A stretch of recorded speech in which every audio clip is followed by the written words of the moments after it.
కీర్తనల గ్రంథము 72వ అధ్యాయము. దేవా, రాజునకు నీ న్యాయ విధులను, రాజకుమారునికి నీ నీతిని తెలియజేయుము.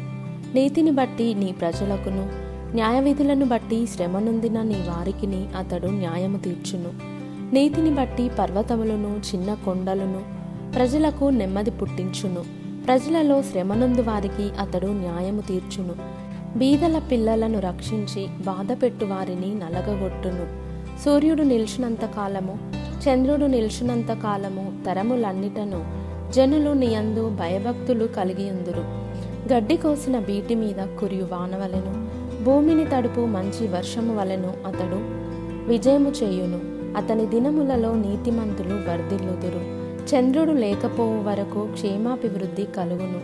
సముద్రము నుండి సముద్రము వరకు, యూఫ్రటీసు నది మొదలుకొని బూదిగంతముల వరకు అతడు రాజ్యము చేయును. అరణ్యవాసులు అతనికి లోబడుదురు. అతని శత్రువులు మన్ను నాకెదరు. తర్షీషు రాజులు, ద్వీపంల రాజులు కప్పము చెల్లించెదరు. షేబరాజులను సెబారాజులను కానుకలు తీసుకొని వచ్చెదరు. రాజులందరూ అతనికి నమస్కారము చేసెదరు. అన్యజనులందరూ అతన్ని సేవించెదరు.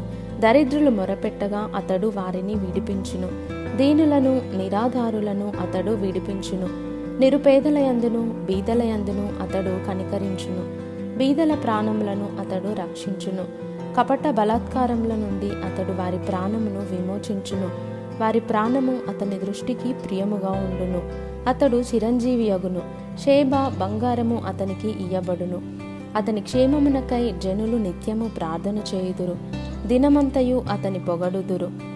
దేశములోను పర్వత శిఖరముల మీదను సస్య సమృద్ధి కలుగును. దాని పంట లెబానోను వృక్షముల వలె తాండవమాడుచుండును. నేల మీది పచ్చిక వలె పట్టణస్థులు తేజరిల్లుదురు. అతని పేరు నిత్యము నిలుచును. అతని నామము సూర్యుడున్నంత కాలము చిగుర్చుచుండును. అతనిని బట్టి మనుషులు దీవింపబడుదురు.